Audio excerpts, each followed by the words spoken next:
What if you woke up every day to an old, unwanted apartment in a ghetto neighborhood, just because of the color of your skin? And every day, as you make your way to school, you have to look around every few seconds to make sure no one was going to mug you. And as you return to bed each night, you can hear your parents' worried whispers through the paper-thin walls about how much harder it is to stay afloat when no one gives jobs to blacks anymore. This was the situation for many African Americans living in Chicago in the early 1900s.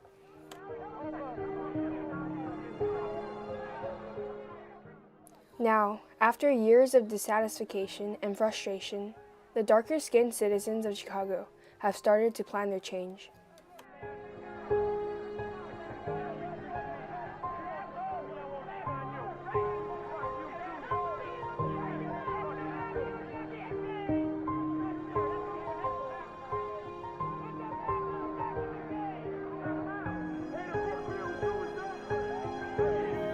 In the summer of 1966, after years of unfair and occasionally extreme treatment from their Caucasian neighbors, many African Americans living in Chicago decided to take a stand against what they believed was an unfair barrier that made it nearly impossible for them to afford better and suitable living spaces. During their nonviolent protests for civil rights, the African Americans were met with hatred-filled and hostile mobs of whites that feared a change to their racial cliches. Though there were many tragedies that came with this protest, the activists still managed to end triumphantly in getting the government to see the judgment and discrimination they faced. The oppression these people faced and what they did to amend it eventually reached the eyes and ears of Congress and inspired many other places in America to follow their lead.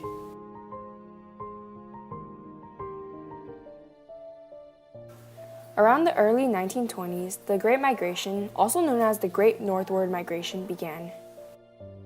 It moved around 6 million African Americans from the southern states to northern cities like Chicago. Most, if not all, were hoping to find some better jobs to support their families. At first, the arrival of the African Americans were seen as somewhat of a bountiful source of cheap labor for the big companies.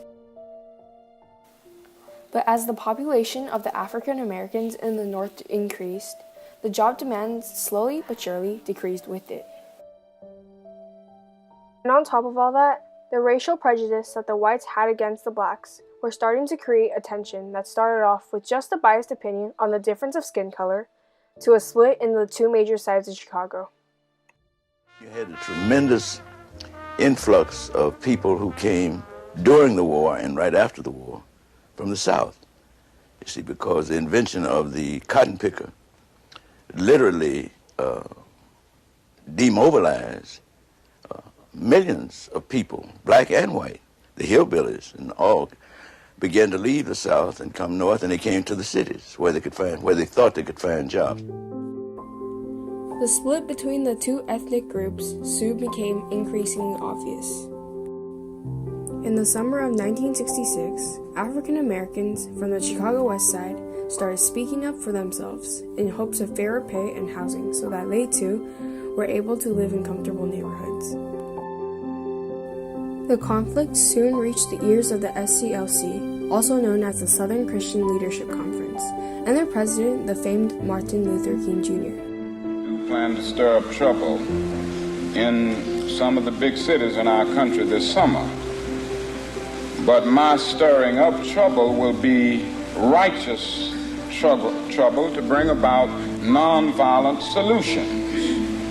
There is no doubt about the despair in the Negro community, and I don't think we deal with that despair by doing nothing. We've got to have outlets through which people can channelize their legitimate discontent. On July 10, 1966, he delivered a 12-page speech at a civil rights rally located at Soldier Field that earned the support of the Chicagoan African Americans, who longed for better employment opportunities and education for their children. All was going well until a few days before the first organized protest.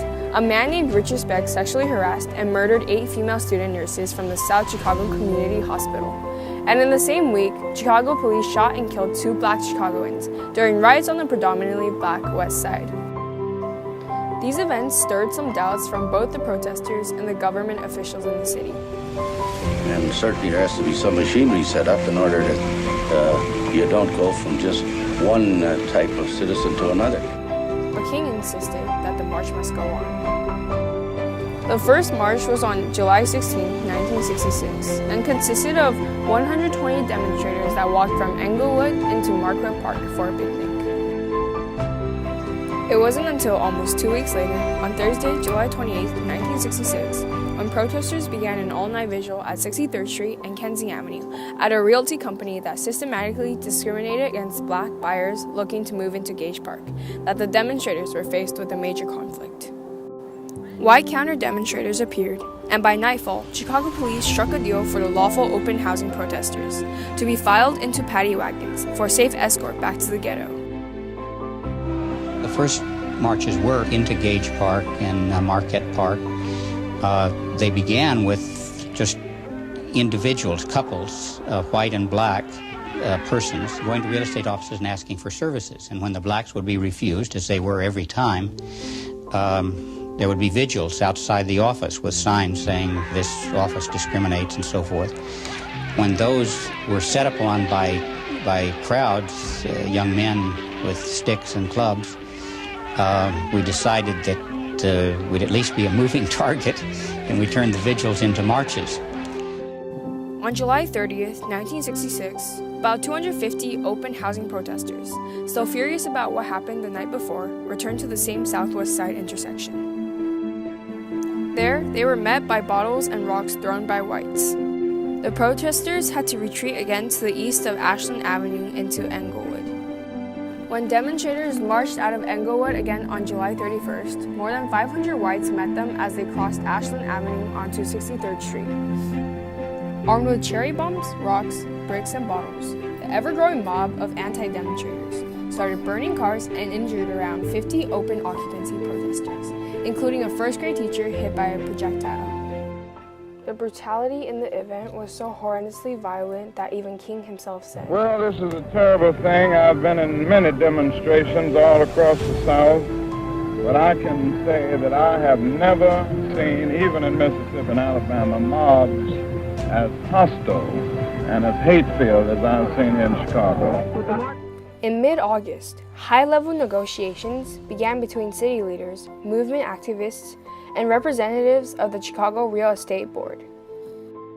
But it wasn't until August 26th, when the Chicago Freedom Movement had declared that it would march into Cicero, site of a fierce race riot in 1951, that positive steps to open up housing opportunities in urban Chicago were reached. All in all, the Chicago Freedom Movement protesters did reach their goal, and the courageous actions were not in vain. This movement is now acknowledged as one of the most ambitious civil rights campaigns in the northern United States and is credited to being one of the sole reasons for the existence of the 1968 Fair Housing Act, which outlaws the refusal to sell or rent a dwelling to any person regarding race, color, disability, religion, sex, familial status, or national origin. Although the movement seemed like more of a tragedy at the time, it eventually led the way to a triumphant ending, which shows that even with the odds so against what the protesters were fighting for, their determination and years of hard work eventually paid off. Now, about 50 years later, colored people are much less discriminated against, and even though there is still the inevitable factor of violence and injustice from time to time, the two ethnic groups now live together in various and peaceful communities all around the United States. These civil rights supporters had to cross many seemingly indestructible barriers in their way, but still stood bravely to fight for the rights they believed they deserved and carved an inspiring path for others to follow their lead.